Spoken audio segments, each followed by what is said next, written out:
Prior to needing dialysis, I worked as a substitute teacher in Howard County Public School Systems.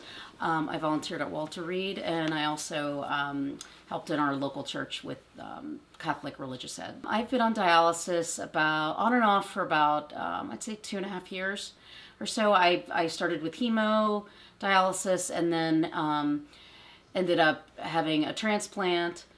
Well, actually, I had a transplant, then hemo, then transplant, then hemo, then PD. So it's been kind of a long road. I started out with hemodialysis after my first transplant failed.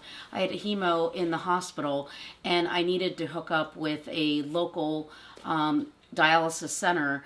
And my nephrologist actually recommended the facility that he works with, Home Dialysis of America. And truly, it was a godsend for me. It was the transition from having to do something that I'd never done before, going to a place that they were very welcoming and very, very, very helpful and very family oriented to me on how to get through that. So my dad's a physician, my brother's a physician, and I think just being kind of raised in that environment, and I actually have a background in science. I have a master's in secondary ed and biology, so I was going to actually teach, and worked in the research industry. So once I got sick, you kind of are your best advocate, so you end up learning a lot about your situation and your organs, and you're the best person to take care of what you need to for yourself.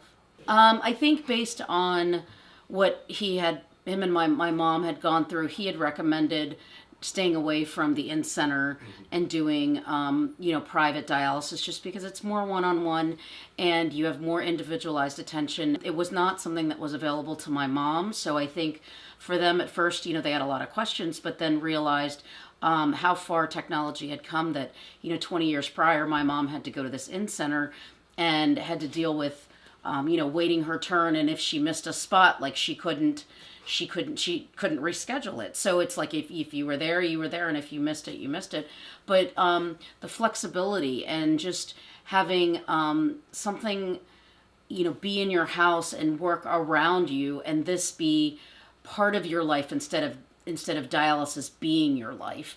It was really a game changer. I mean, I won't say that it wasn't hard going through all this, but I think the road that I went on between doing dialysis at Home Dialysis of America and doing it at home really, I think, changed my attitude on how to deal with this, and gave me the opportunity to have a normal life and be able to be with my kids and do everything that I wanted to do.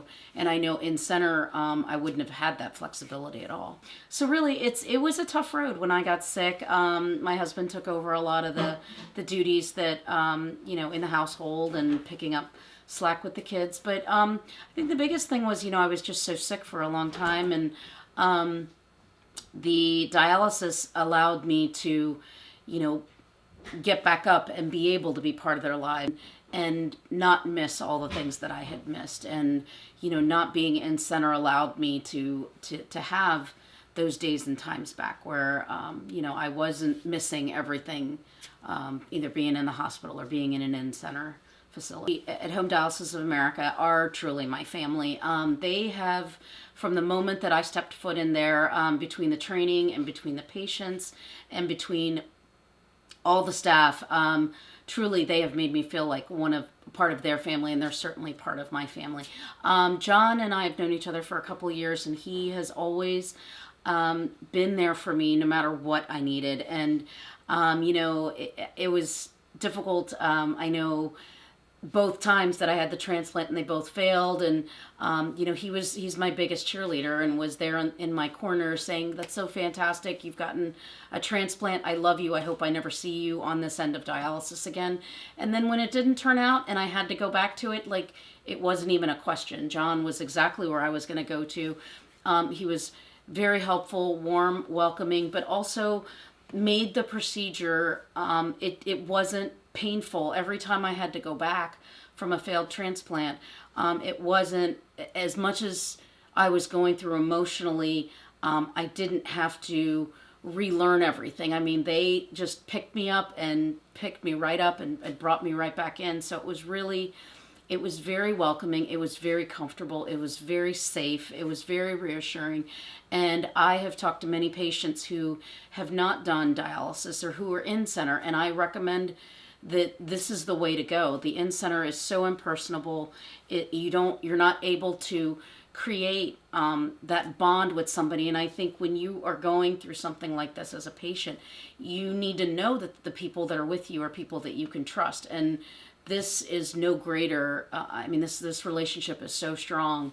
I know that if I ended up having a third transplant and I never had to go on dialysis again, I know that these people would always be part of my family. And I know I could call any single one of them up and they would drop everything to do anything for me, and where I would do for them. So they have been not only professionally amazing, they have truly been part of my family. And I could not have endured everything that I have without them. I know Dialysis America has given me my life back and given me the opportunity to have those moments back in my life and be able to do all the things that I couldn't do before that I can do now.